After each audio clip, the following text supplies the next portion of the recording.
Ingat ya, kita mengeluarkan POJK mini konsolidasi. Betul. Di mana setiap bank itu kita minta nanti di akhir tahun 2022 ini sudah memiliki modal ini minimal 3 triliun. Gitu kan. Pembangunan modal inti 3 triliun ini bisa melalui beberapa hal. Pertama, pemilik tentunya harus nambah modal ya untuk mencapai 3 triliun. Yang kedua, kalau pemiliknya merasa tidak mampu, mereka harus mencari partner. Mencari partner itu bisa mereka melakukan konsolidasi atau gabung, merger dengan bank lain, atau mereka mau diakuisisi oleh bank lain yang lebih atau pemilik yang lebih kuat. Dan kemudian juga di dalam POJK kita membolehkan juga bank itu melakukan yang namanya KOB, kelompok usaha bersama. Jadi bank-bank yang tidak mampu itu bisa gabung kepada bank yang lebih kuat, ya lebih besar untuk mereka dalam satu kelompok usaha bersamanya. Sehingga di dalam kelompok usaha bersama itu bank yang kecil yang diambil oleh bank gede tadi itu segala macam permasalahan, termasuk masalah solvabilitas, termasuk masalah likuiditas itu diatasi oleh para pemilik bank gede tadi itu. Nah, dari 3 kemungkinan itu ternyata semua itu dilakukan ini. Ada yang merger, ya, ada yang melakukan akuisisi, seperti Mas Girban tadi mengatakan BNI mengambil Bank Mayora dan BCA mengambil Bank Royal, itu kan akuisisi. Tapi ada juga yang merger, ada juga yang diambil oleh investor lain atau pemodal yang lebih kuat.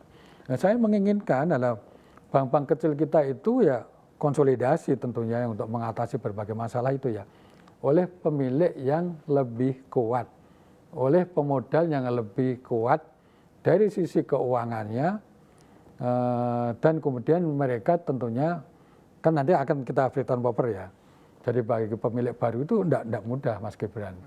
Jadi kita mengevaluasi pemilik baru itu, satu, mereka tidak boleh mempunyai track record negatif. Itu pertama, syarat utama ini.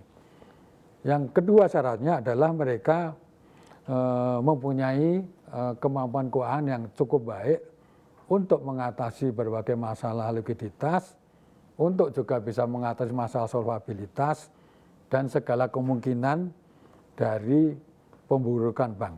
Yaitu pemilik baru atau pemodal baru itu harus kayak gitu tuh ya. Dan yang ketiga tentunya lulus fit and proper ya.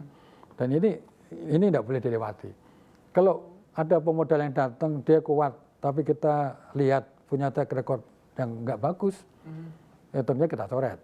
Atau mereka track recordnya nggak ada masalah, tetapi kita evaluasi nggak cukup punya kemampuan itu, ya kita coret.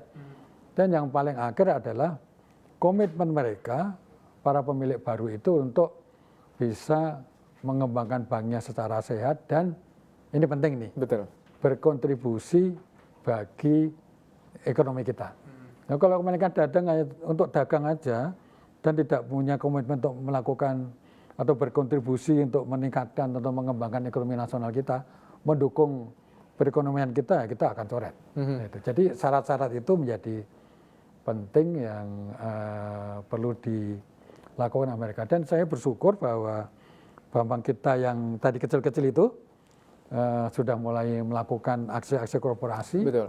Dan saya berharap nanti akan terus berjalan, konsolidasi terus terjadi sehingga nanti bank kita akan menjadi lebih kuat. Dan jangan lupa BPR kita juga melakukan yang sama loh. Ya, Bank Syariah juga sama toh. Sekarang banyak sekali BPR itu pada bergabung. Kalau kita lihat trennya, itu semua BPR banyak sekali yang mulai bergabung menjadi satu BPR yang kuat. Saya kira saya senang sekali ini ada fenomena aturan kita direspon dengan positif oleh industri kita. Apalagi sebenarnya ini untuk kebaikan perbankan itu sendiri ya Pak, karena untuk memperkuat modal dan juga semakin memperbesar sebenarnya jangkauannya, dan sebenarnya juga melihat bahwa untuk aturan yang tadi dikatakan Bapak sangat rigid bagi industri perbankan. Tapi terkait dengan tren akuisisi atau mungkin aksi merger begitu yang dilakukan, utamanya mungkin akuisisi Pak yang dilakukan oleh investor asing dan juga investor lokal begitu terhadap industri perbankan di dalam negeri kita. Kalau Bapak melihat bagaimana sih sebenarnya daya tarik dari industri perbankan dalam negeri kita ini, utamanya mungkin bagi investor lokal untuk melakukan akuisisi atau mengambil alih saham dari perbankan tersebut? Ya, coba kita lihat ya. Potensi ekonomi digital kita kan gede banget ini, Betul. ya kan? Sehingga mereka datang, ya, kemudian juga melakukan transformasi bisnis menjadi bank digital, dan mereka mengharap akan menggait potensi-potensi digital ekonomi digital kita. Betul. Ya. Itu yang menyebabkan mereka datang ke kita. Itu yang pertama. Yang kedua, coba kita lihat perbankan kita kan kayak gadis seksi ini, ya. Coba kita lihat. Karnya bagus, NIM-nya oke, sekitar 4%, kemudian ROA-nya juga rata-rata di atas 2%, ya, 2% ke atas. Nah, itu semua hal ini kan menyebabkan, dan juga barangkali kan masyarakat kita atau penduduk kita yang pasarnya masih luas, yaitu menjadi daya tarik tersendiri bagi investor untuk datang ke kita. Nah, itu yang menyebabkan, saya bersyukur juga ini bahwa mereka melihat itu semua, perbankan kita cukup resilient, dan mereka nggak ragu-ragu untuk mengakuisisi bank-bank kecil itu menjadi ditransformasikan menjadi bank digital, dan kemudian mereka kembangkan untuk bank-bank yang dulunya kecil, lemah, dan hanya sibuk dengan dirinya sendiri, bagaimana mengatasi likuiditas, bagaimana mengatasi permodalannya kecil-kecil, dulunya kan begitu tuh. Saya berpikir kalau masing-masing individu bank itu hanya masih memikirkan maksudku, masih memikirkan likuiditasnya, masih memikirkan modalnya, kan mereka baru-baru berkontribusi. Kan repot toh? Kalau masih berkutat dengan dirinya sendiri belum selesai, baru-baru mereka berkontribusi pada ekonomi kita, akan jauh. Nanti dengan mereka diakuisisi dengan pemodal yang kuat, ya masalah itu sudah nggak jadi masalah. Mereka sudah kuat, sudah resilient, ya sekarang yang dipikirkan apa? Ya tentunya berkontribusi bagi ekonomi nasional kita kan. Betul. Dan itu sudah mulai terjadi. Nah, moga-moga itu akan trennya terus seperti itu ya. Bank kita jumlahnya semakin sedikit, tetapi Modalnya lebih kuat, lebih kuat ya, gitu. untuk bisa kontribusi lebih bagus.